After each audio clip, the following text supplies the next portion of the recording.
নমস্কার বন্ধুরা, পুনরায় ভিলে লাইভিং কিচেনের তরফ থেকে ছোটদের ভালোবাসা বড়দের প্রণাম। আজকে রান্না করব প্রত্যেক দিনের মতন। আজকেরও রান্নাঘরে চলে এসেছি। আজকে রান্না করব এই যে পুকুর থেকে জাপানি পুঁটি আমরা বলি, অনেকে সরল পুঁটি বলে। এই জাপানি পুঁটি মাছ দিয়ে ওই ওলকপি দিয়ে টক করব, আর চিংড়ি দিয়ে এখানে শিম আলু শিম উচ্ছে আর আলু নিয়ে নিয়েছি, চিংড়ি দিয়ে চচ্চড়ি করব। তাহলে রান্নাটা শুরু করছি, আর পুরো ভিডিওটা প্রথম থেকে শেষ পর্যন্ত দেখার অনুরোধ থাকলো। তাহলে কড়াইটা বসিয়ে দেব, কড়াইটা গরম করে দেবো, উনুনটা জ্বালিয়ে নেব।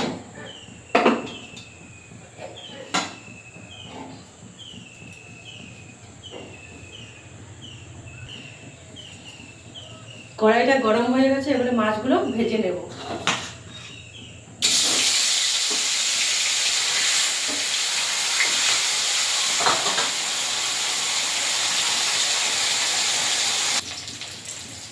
মাছগুলো ভাজা হয়ে গেছে, এবারে তুলে নেব।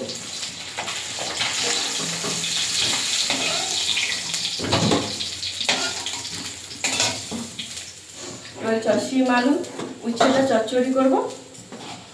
দিয়ে দেবো 5 ফোড়ন, পেঁয়াজ কুচি,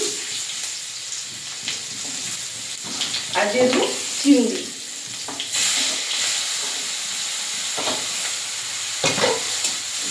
একটু ভাজা ভাজা করে নেব। এবারে সবজিগুলো দিয়ে দেবো।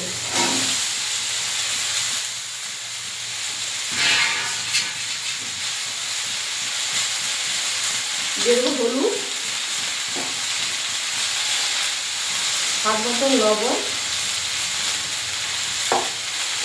আর দিয়ে দেবো লঙ্কার গুঁড়ো। এতে ভালো করে সবজিগুলো ভাজা ভাজা করে নেব।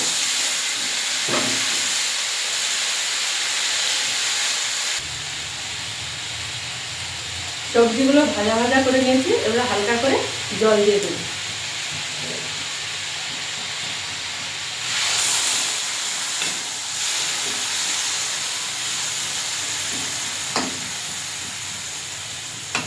দিয়ে ঢাকা দিয়ে দেবো।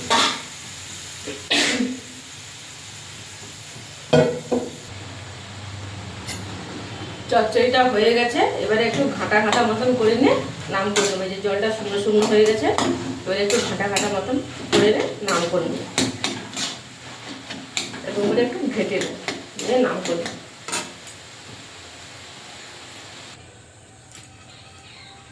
কড়াইটা ধুয়ে বসিয়ে দিয়েছি, কড়াইটা গরম হয়ে গেছে। এবারে দিয়ে মাছের টকটা করবো।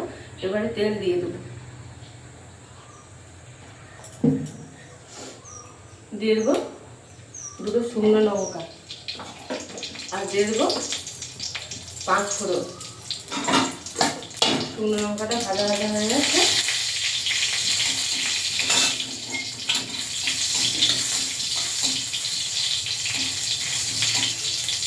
পাঁচ ফোড়ন আর শুকনো লঙ্কাটা ভাজা ভাজা হয়ে গেছে। এবারে কেটে রাখা ওলকপিগুলো দিয়ে দেবো। দিয়ে দেবো স্বাদ মতো লবণ আর হলুদ, দিয়ে একটু নেড়ে জল দিয়ে দেবো।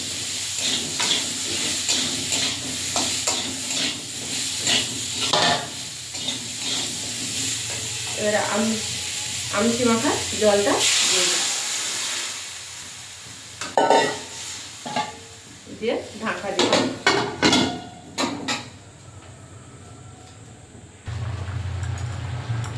ওলকপিটা সিদ্ধ হয়ে গেছে, এবারে মাছগুলো দিয়ে দেবো।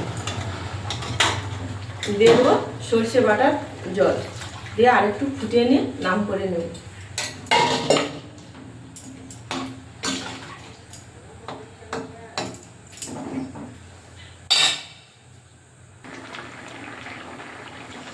ওলকপি দিয়ে মাছের টকটা হয়ে গেছে, নামিয়ে নেব।